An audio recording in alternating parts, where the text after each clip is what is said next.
Hey everybody, it's Jay-Z back. It's week 60, 6-0, if you can believe it. And I'm with you from our offices at 36 and Superior, Breakthrough, Friends of Breakthrough headquarters. You might recognize this guy, Kadeem Howard, because you saw him 40 weeks ago in week 20 on our early series of the videos when school was just starting up. And Kadeem, you lead something called Exceptional Student Education, but can you describe to us what that means on the ground? Yes, absolutely. So our exceptional student education program, I like to think of its definition as the students who we serve. And we serve four different student populations. The first are students with IEPs, or commonly known as special education. The second group of students who we support are multilingual learners, or students who are learning English in addition to a previous primary language. Third, we're really developing and excited about driving a gifted education program and gifted learners. And then last, the program includes a nod towards response to intervention, right? Which is a systematized way of us identifying and responding to any student who is not performing on grade level. That is terrific. So that's a much broader scope than we used to do at Breakthrough, right? We never really viewed it holistically like that. Yes, definitely. So when I actually was first hired, the title of the department and even of my own role was student services. I thought that it was important, one, that we had a strength-based, right, asset-based language and vernacular to describe the exceptional learners who we support. And that if we were going to do a good job, then we needed to ensure that there was an integrated and streamlined ecosystem for all of the various types of exceptional learners that show up to our buildings. Beautiful. So tell us, let's see, you and I talked on this call about 40 weeks ago. School was just kind of getting started. So how'd the past year go? I mean, what did we learn? You know, we were in remote all year. What did we learn that's going to help us for next year? And what was it like to bring our exceptional students back into our buildings this spring to give them a head start? Yeah, great question. And so, overall, I feel really proud about the remote learning program that we were able to design on such short notice, and our ability to show up for students, right? Our teachers, our leaders, our network-based leaders. I think one of the major things that we really learned from moving forward is just the importance of really being able to support our students and our staff's mental health, right? And social emotional development, particularly considering the context that we're in and are all navigating. And so, for next year, we're actually going to be doubling the number of our counseling staff. We, are partnering with an external agency called Catholic Charities in order to also increase some external bandwidth for supporting counseling.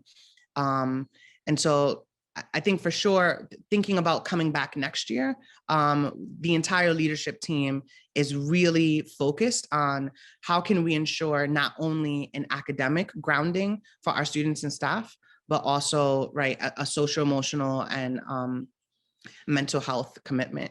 And so that said, speaking to, our students' ability to come back to the building recently, we saw, right, immediately just the joys and the smiles. It was just so heartwarming for students to see their teachers for the first time in so long.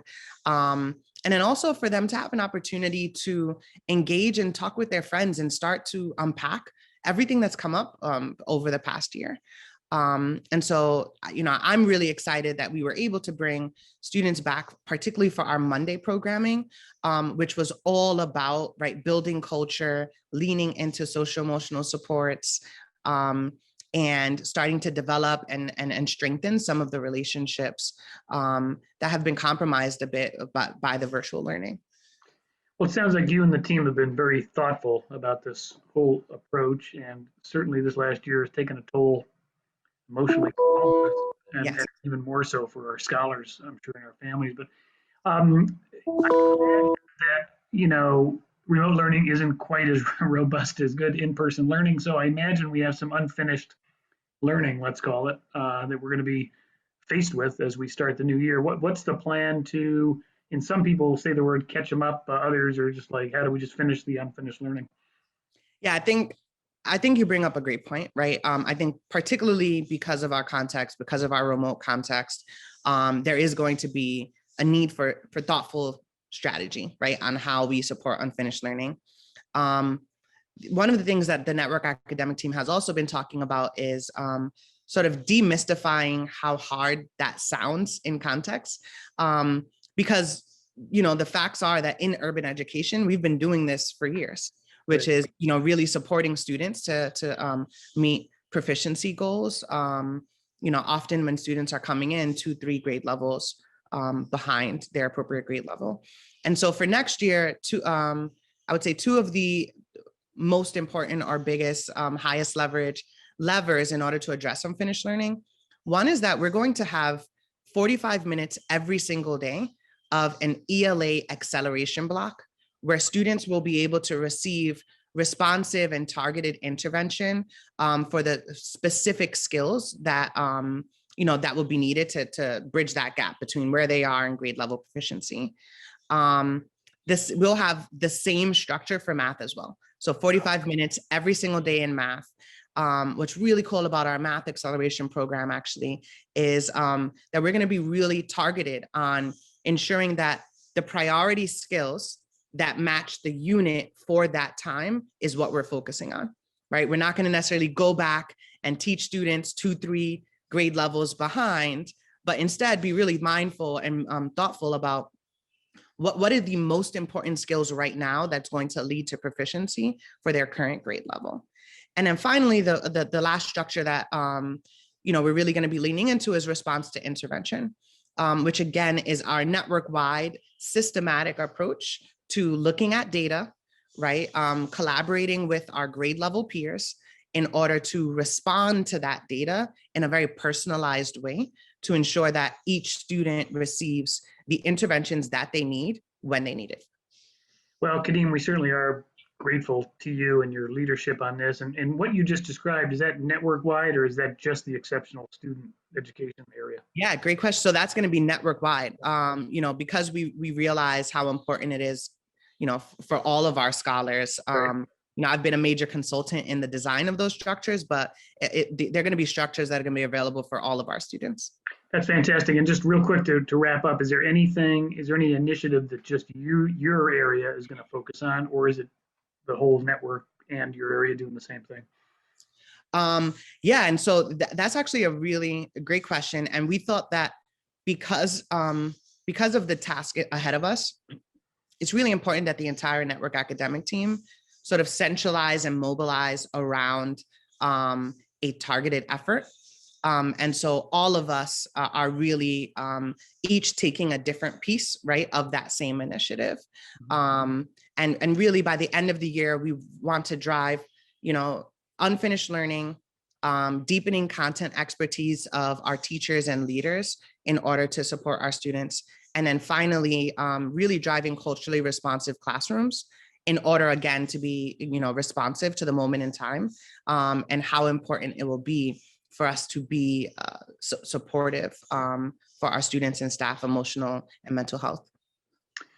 Sounds terrific. And it sounds like our slogan, One Breakthrough, is a lot more than a slogan. It sounds like it's becoming a lived culture and reality with you and your team and your leaders and your teachers. And I think that's really commendable. So thanks for your leadership. Everybody, if you care to support the work of Kadeem and all the other great leaders at Breakthrough to really address our unfinished learning next year, we could sure use your help. You can just go to the Victory Fund page. It's at breakthroughschools.org. Any contributions go directly to help our scholars and help Kadeem achieve his goals too. Kadeem, thanks. We got to do this again, like less than 40 weeks, right? Maybe we should do it like every quarter or something. Definitely. You give such a clear and concise explanation of what Breakthrough is all about. And we're all about the scholars, and we're all about giving our scholars the best opportunity for success in life. And thanks for coming from New York City to Cleveland to make this happen. Yes, happy to be a part of the family, John. Thank you so much for inviting me. You're welcome, and education is urgent, so we all know that. All right, Absolutely. Jay-Z checking out week 60. Kadeem, see you later, man. Thanks a lot.